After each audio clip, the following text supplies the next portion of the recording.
E decide escrever uma ética. Deixa eu fazer um parênteses para contar para vocês algumas coisas.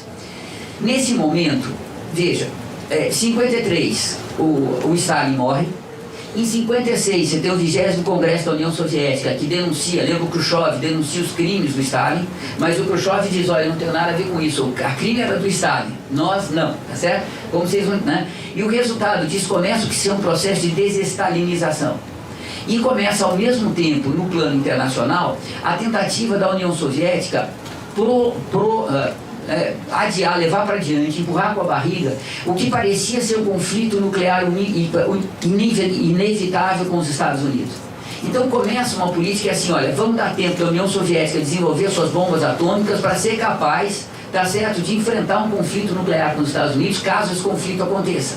Então a questão decisiva é ganhar tempo. E a estratégia, portanto, é dizer, a União Soviética não tem nada contra os países capitalistas, a União Soviética não quer fazer a revolução em nenhum país capitalista, a União Soviética quer convencer o mundo a virar socialista pelo exemplo. E o Lukács se encanta com essa história. Então o Lukács começa a viver o que eles vão chamar de coexistência pacífica para valer. Ele começa a participar de muitos congressos filosóficos na Europa, dizendo, veja, entre o marxismo e o racionalismo burguês liberal, ou racionalismo burguês que não seja racionalista, que não seja fascista, mas o pensamento burguês conservador, você tem muitos pontos de contato, é possível um diálogo nos quais a gente discute as grandes questões, com aquela ideia profundamente ingênua, que através de argumentos, de exemplos, você ia mostrar como a União Soviética é muito melhor do que o mundo capitalista e que os trabalhadores, vendo o exemplo, claro que iam optar pelo modelo soviético e não manter, tá certo, o modelo americano, o American Way of Life, o estado de bem-estar, etc. Veja, ele entra nessa e ele vai de fato aí se transformar num filósofo que tem uma audiência internacional. Então ele passa a ser entrevistado pelo L'Humanità francês, pelo L'Unità italiano, tá certo, por revistas e revistas, New York Times, London Times, tá certo? E ele começa a ser um cara que de fato passa a ter uma audiência muito maior do que ele teve até aquele momento. A quantidade de entrevistas, né, de resenha de livros que fazem, publicações do livro dele, de fato ele começa a ganhar uma popularidade, não sei se popularidade é uma palavra boa, ele começa a ganhar uma audiência que ele não tinha antes. E o resultado disso é que pela primeira vez ele começa a manifestar cotidianamente, então em jornais, entrevistas, etc., as opiniões políticas dele, o que ele pensava da União Soviética, o que ele pensava do mundo capitalista, mas no espírito da coexistência pacífica. Pessoal, ele diz barbaridades. Até uma coisa que tem hora que você fala, Lukács, pelo amor de Deus, sabe? Era melhor aquela tese, tá certo? Que olha, foi a CIA, vamos expurgar isso aí, que foi a CIA, tá certo? Mas e nesse contexto, tá certo? Da vida política dele, né? do cerco na Hungria, que está diminuindo um pouco, ele aderindo à coexistência pacífica, né? O próprio Partido Comunista Soviético manda ele para alguns congressos em Paris, Genebra, ele tem textos muito bonitos nessa época. Ele tem um texto que chama a responsabilidade filosófica, a responsabilidade social dos filósofos, é um texto maravilhoso, tá certo? Os filósofos são responsáveis de trazer para a humanidade o que a humanidade fez de melhor. Tem coisas muito bonitas, tá certo? A gente está falando de um dos grandes pensadores do século XX, não é, né? Mas tem coisas também, pessoal, que é uma loucura, o papel do exemplo, tá certo? Tem coisas que é de rachar o cano. Mas nesse momento, veja, ele deixa de escrever estética, decide escrever uma ética e a esposa morre. A morte da Gertrude dá um baque no Lukács sério, tá certo? Eles estavam juntos desde o final dos anos 20. É o grande amor do Lukács, tá certo? É o amor da vida que o Lukács tem. E a morte dela deixa ele tristésimo. Todos os alunos, Tertulian, Oldrini, o Cesar Chaves, que frequentava. Quando a gente diz frequentava Lukács, tem que entender o que isso significa para os europeus. Os europeus são muito curiosos. Quando eles são muito amigos de alguém, mas amigos, profundamente amigos, eles se visitam uma vez por ano. Então eles vão lá, passam 3 dias na casa do outro. Isso é ser muito amigo, tá certo? Assim, quando é muito distante, 1h30 de voo. Tá certo? É uma loucura, eu não consigo entender isso na cabeça deles. Então eles são muito amigos, tá bom. Então o Eldrini vai uma vez por ano para a Inglaterra para ver o Messard. né? O Aldrini vai uma vez por ano para Paris para encontrar o Tertuliano. Então, quando eram muito amigos, assim, eles iam uma vez por ano para Budapeste para encontrar o Lukács, tá certo? Era isso. Mas todos eles narram que a tristeza do Lukács era muito grande, tá certo? E o que o Lukács começa a fazer a partir desse momento é escrever. Ele, obviamente, escreveu muito a vida inteira, tá certo? Mas o Lukács deixa de ler, deixa de estudar, e ele passa fundamentalmente a escrever, né? Ou ele vai gastar o maior tempo da vida dele, tá certo? Escrevendo. Ele não está mais fazendo grandes pesquisas. E a partir desse momento, o Lukács decide escrever uma ética.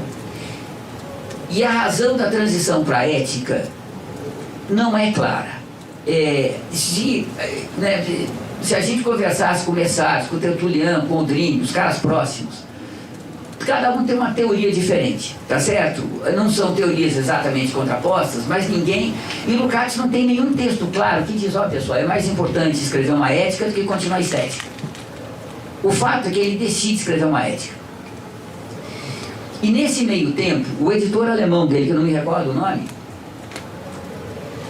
manda para ele uma obra publicada pelo Nikolai Hartmann nos anos 30, 40, ou 40 ou 50, chamada Ontologia. É uma obra enorme, de 7 volumes, tá certo? O Lukács devora aquilo e fica encantado com a descoberta do que é a ontologia. Ele vai falar, ó, aquilo que eu estou chamando de concepção de mundo desde os anos 30, na verdade, na filosofia, é ontologia. Ele vai mostrar que tem uma ontologia em Aristóteles, uma ontologia em Platão, uma ontologia em Agostinho, Tomás de Aquino, os grandes pensadores, e que, na verdade, a concepção de mundo, vamos dizer, a disciplina filosófica que trata da concepção de mundo, chama-se ontologia. E ele fala, olha, o que o Marx fez a vida inteira é uma ontologia. E é um enorme equívoco, ele vai dizer, na história da filosofia, mas principalmente no interior do marxismo, de identificar a ontologia com metafísica medieval. Ele vai dizer, são duas coisas. Claro que a ontologia medieval é uma ontologia, mas nem toda ontologia é uma metafísica medieval, né? Então, a partir daí, ele tem uma carta que ele escreve para o Bensler, que vai ser Frank Bensler, que vai ser o editor, eu conto depois, mas que vai editar as obras completas do Lukács e que vai editar, portanto, a ontologia em alemão, que os manuscritos. Ele tem uma cara que ele diz, hoje descobri uma bela palavra, a palavra ontologia, tem a data, tá certo? E ele começa a utilizar a ontologia não mais no sentido ruim de metafísica medieval, né? Mas a ontologia no sentido de concepção de mundo, Weltanschauung, né? Essa concepção alemã, enfim, esse conceito alemão, as palavras alemãs. E o resultado disso é que ele começa a fazer a seguinte investigação. Para a gente discutir o que é a ética e para a gente discutir qual é a função social dos valores éticos no mundo contemporâneo, a gente tem que primeiro discutir, provar, demonstrar de onde é que vêm os valores, como é que os valores surgem. E para a gente entender como os valores surgem, a gente tem que mostrar como é que a humanidade surge. E, portanto, a gente tem que começar, olha, o que funda a humanidade, como é que ela surge, como é que ela se desenvolve, como é que saiu a história da humanidade, e dentro disso, como é que saiu a ética. Então, veja, ele começa a escrever um capítulo de introdução à ética, que vai ser como que surgem os valores éticos, como que surgem os valores e como é que surgem os valores éticos. Para fazer isso, ele decide primeiro fazer um balanço com o que tinha sido discutido a respeito da ontologia, da questão dos valores, das concepções de ética, moral, que estética, obviamente tem uma relação, tá certo? Mas que tinha sido discutido desde a época do Marx, principalmente Hegel, os neopositivistas, o existencialismo, Carnap, Wittgenstein, Hegel e Marx. Então ele decide fazer um balanço, mas seria um balanço para ele, enfim, tá certo? Introduzir a questão. E depois ele começa a fazer um estudo de como é que surgem os valores, né? Como é que surge a humanidade. E ele vai escrevendo, tá certo? E tem várias cartas, 64, 65, 66, que estou acabando, mais 3 meses, mais 2 semanas, tá certo? E aquele manuscrito vai virando um trambolho, tá certo? Tem uma fotografia da mesa de trabalho do Lukács com o bolo de páginas e notas que ele está juntando para fazer a ética e para fazer a introdução da ética, tá certo? E aquilo, pessoal, aquilo deveria ser uma loucura completa, tá certo?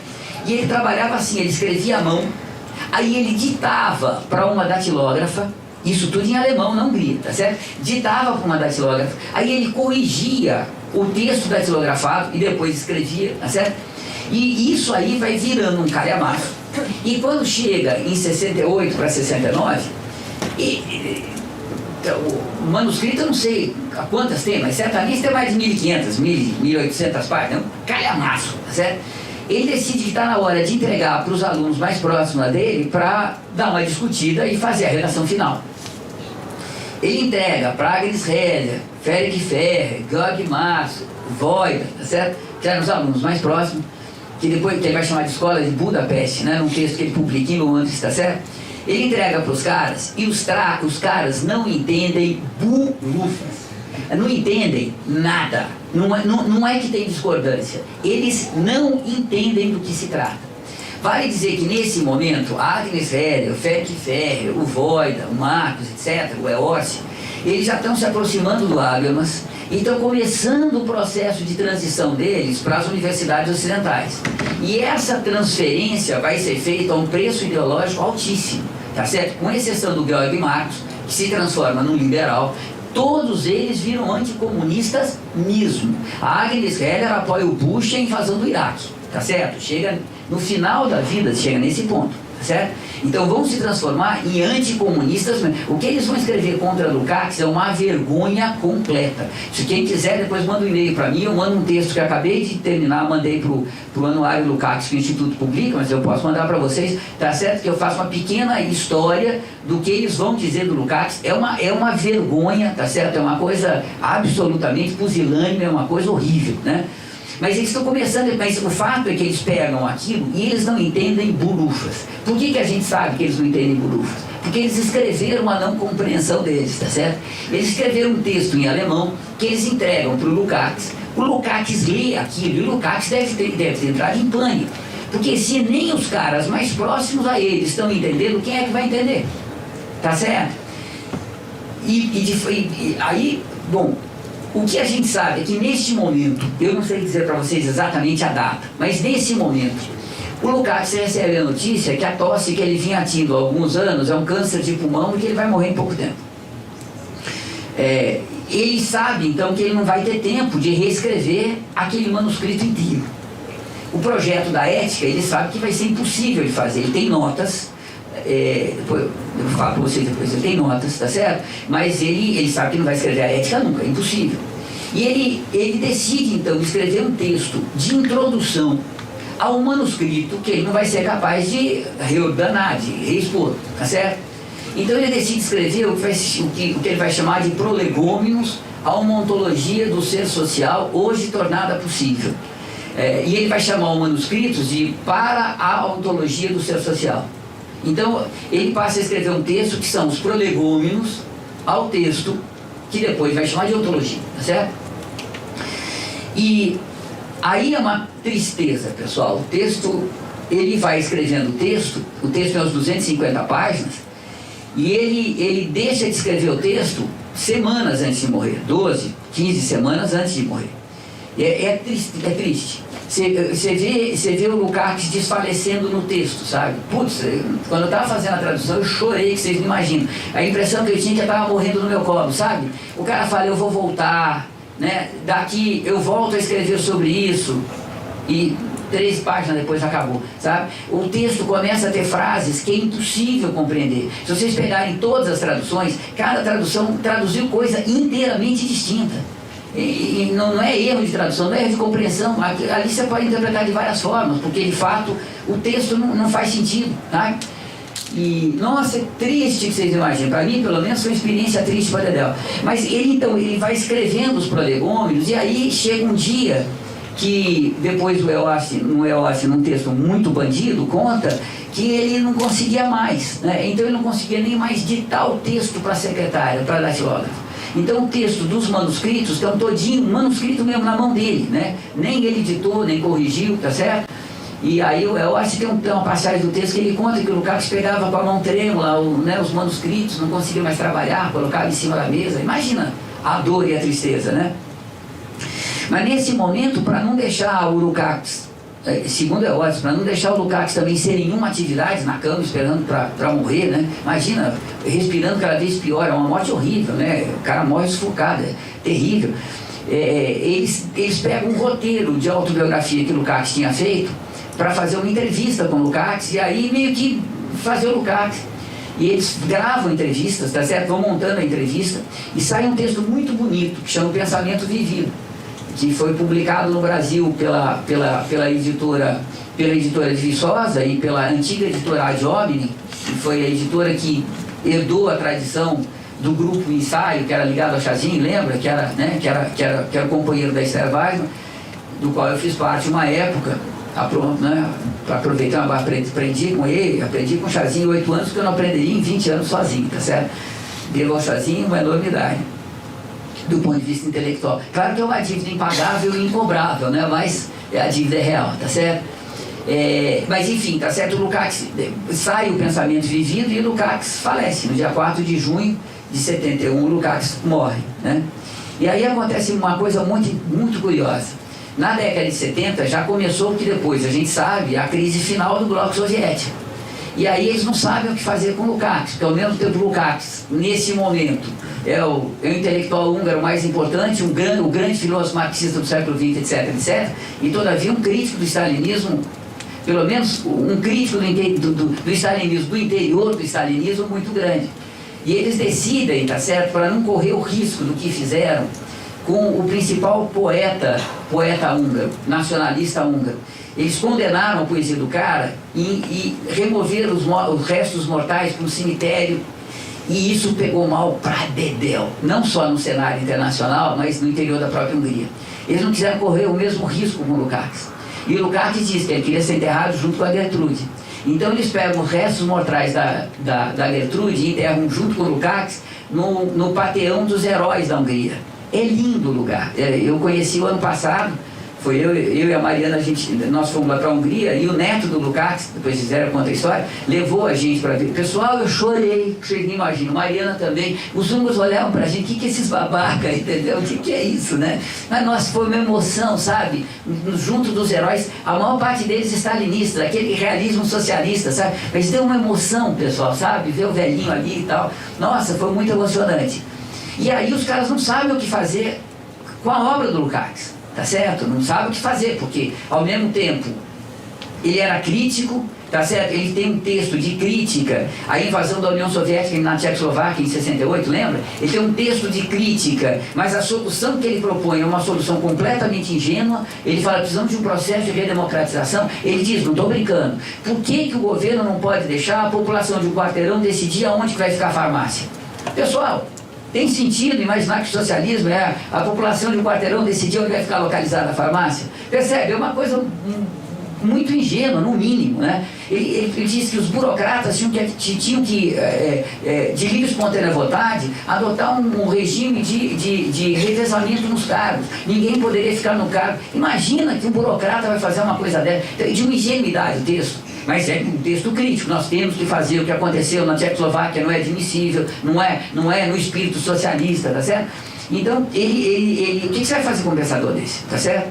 Então, ele não fica nem é condenado, nem é, né? E o que vai acontecer é que na Alemanha Oriental, uma editora bastante progressista, socialista, mas bastante progressista, mais aberta, decide publicar as obras completas do Lukács, chamada Lukács Werk.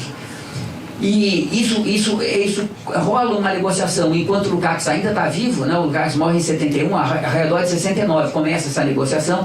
Eles montam um projeto das obras completas. Eu não me lembro mais se são 33 ou 45 volumes, é muito grande, tá certo? E eles fazem um plano, ó, História e Consciência de Classe vai sair em tal volume, os escritos de Juventude da Estética vão sair em tal volume, tá certo? E eles reservam o volume 13 e 14 para sair os prolegômenos de ontologia, do jeito que o Lukács tinha programado. Os prolegômenos primeiro, como introdução, e a ontologia depois. Eles reservam os volumes 13 e 14. Depois a estética ficou, eu não lembro mais, a destruição da razão ficou o volume 9, a estética, se não me engano, é o volume 5 e 6, mas eu posso estar enganado no número. Mas tem um projeto montado, tá certo? E o cara que ficou encarregado de editar isso é o último editor que o Lukács tem, que também é um grande amigo do Lukács, os dois têm uma admiração mútua muito grande, chamado Frank Bensler, que ainda está vivo, velhinho, ainda está vivo. E mantém hoje, depois eu falo para vocês mais detalhes, mas mantém até hoje na Alemanha uma Lukács-Gesellschaft, uma sociedade Lukács, tá certo? Que, enfim, vocês entrarem, vocês vão ver como é que é, né? Todo mês de junho eles se encontram, 4 ou 5 velhinhos, tomam um chá, leem o texto que escreveram sobre Lukács, tem uma certa emoção, mas são muito isolados, né? Muito pequenininhos, viraram muito acadêmicos, né? E da sociedade do Lukács faz parte da Agnes Heller, tá certo? Que para mim é algo inadmissível, mas enfim, faz parte. Mas veja, então, eles não sabem o que fazer com as obras. E aí começa um processo de edição das obras, e por um mecanismo que eu não sei como foi, porque não tem nenhum texto contando, e eu, toda vez que eu perguntei por Poldrini, por Tertuliano, por Messários, eles também não tinham informações, ou não achavam importante, como é que foi possível? Eles traduziram para o húngaro a ontologia. E traduzir o texto do para-ontologia, digamos, é mais tranquilo, que você tem, está datilografado. Mesmo que você tenha problemas, está datilografado. Mas se pegar os manuscritos dos prolegômenos, está tudo à mão. A letra do Lukács é terrível. E para piorar ainda mais, você tem, eu não lembro, eu contei, mas eu não me lembro mais, você tem 60, 70 pequenos pedaços de papel, que junta isso na página 95, isso entra na página 123, isso é uma nota, e muitas vezes você vai na página e não tem aonde entra, não tem exatamente onde a nota fica. Fora que tem coisas que a gente não consegue entender, por exemplo, ele não escreve Marx, ele escreve M. Então, às vezes, tem um rascunho que você parece que é Marx, mas também pode não ser. Pode ser o M do final de uma palavra, e pode ser... É muito difícil de ler aquilo lá, tá certo? Então, eles tiveram um trabalho infernal para colocar o texto de pé. Eu imagino o trabalho que o Bensler teve. Mas os húngaros traduziram antes, tá certo, para o húngaro, a ontologia e os prolegômenos. E quando o Bensler vai fazer a publicação no alemão, que foi a língua que o Lukács escreveu, eu não sei exatamente por quê, mas a Academia de Ciências Húngara decide, tá certo, que o texto tem que passar pela academia. A academia tem que ter alguma interferência. Eu tenho a impressão que os manuscritos ficaram de posse da academia, tá certo? E, portanto, a academia entrega os manuscritos, sim. Deve ter acontecido algo assim. O fato é que tem uma interferência dos húngaros na edição, na edição alemã. O Bensler agradece enormemente a participação dos húngaros, que ajudou uma barbaridade, tá certo? E isso de fato deve ter acontecido. Mas eu imagino que também deve ter tido discordâncias na interpretação de uma passagem ou outra, de um parágrafo e outro, que é impossível que não tenha, em cima daquele manuscrito. E a coisa que é mais surpreendente é que no texto da ontologia, escrito em alemão e datilografado, o Bensler introduziu. Eu não fiz uma contagem completa e a gente ainda não fez uma comparação completa, tá certo? Faz um parênteses. A gente recebeu os manuscritos, eu recebi os manuscritos, a gente do Coletivo Veredas, a gente recebeu os manuscritos da ontologia e dos prolegômenos digitalizados, quando a tradução já estava no meio. Então já não dava para a gente fazer uma edição crítica comparando a edição alemã com a edição, com os manuscritos. Então, na verdade, a partir daí o que foi feito toda vez que eu ia traduzindo, eu ia olhando a edição alemã e os manuscritos, e toda vez que eu encontrava uma diferença, eu ia marcando. Eu encontrei mais de 120 pequenas diferenças, tá certo? Marquei todas elas, mas ainda não é uma edição crítica, revista, tá? Não é isso, não foi ainda feito com essa completude. E tem 3 passagens que de fato são incompreensíveis. Por que o Bensler traduziu, editou do jeito que ele editou, né? Tem 2 páginas de livro, 2 páginas de livro inteiro, em que Lukács discute a categoria da determinação, no capítulo do rei, discute a categoria da determinação, que do ponto de vista ontológico, a determinação é uma categoria muito importante. Toda relação ontológica é uma relação de determinação, uma coisa determina a outra, tá certo? Então veja, e o Lukács riscou essas 2 páginas. Melhor dizendo, as páginas estão riscadas. Se foi o Lukács que riscou, não, a gente não sabe, mas as páginas estão riscadas. O Bensler publicou as 2 páginas como se não tivessem riscadas. Depois eu falo melhor sobre isso, mas a tradução italiana dos prolegômenos publica sem as 2 páginas. Bom, a gente está publicando as 2 páginas dizendo estão riscadas, tá certo? Então tem problemas nessa ordem. Tem uma nota em que o Lukács diz,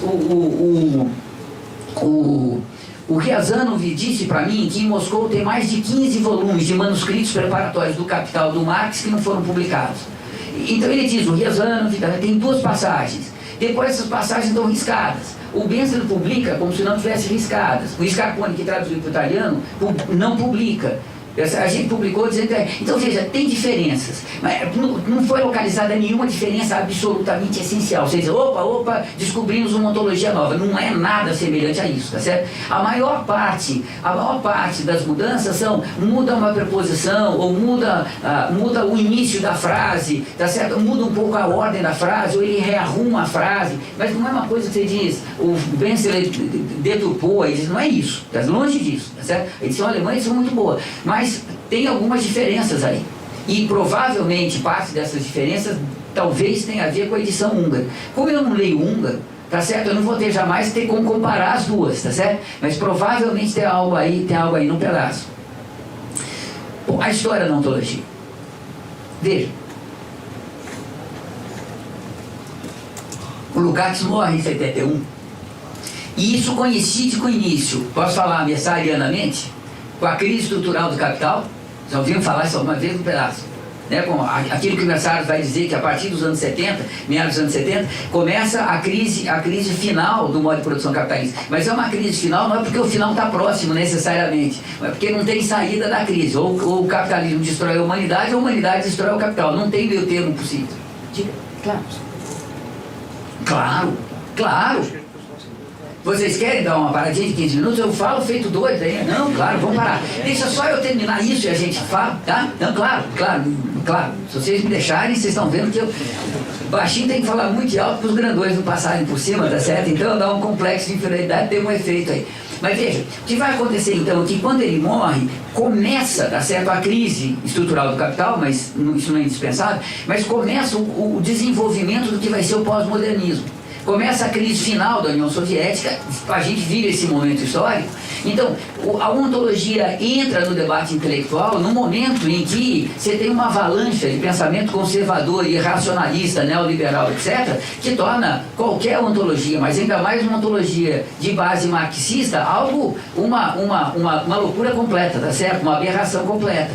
E para piorar ainda mais, veja, os alunos do Lukács publicam na Itália, antes que seja publicada a ontologia, as notas para o companheiro do Lukács, que eram aquelas notas que eles escreveram, que eles dizem, em curto e grosso, que a ontologia não passa de uma metafísica stalinista e que, portanto, não tem interesse nenhum, tá certo? Então paramos aqui, vamos tomar um café e eu conto o que aconteceu, cenas do próximo capítulo, tá certo? Só para vocês voltarem, para vocês não irem embora, tá certo? Tranquilo, a gente se vê daqui 15 minutos. Então são 15 para as 11, a gente se encontra aqui às 11 horas, é isso? Stalinisticamente. Tá certo.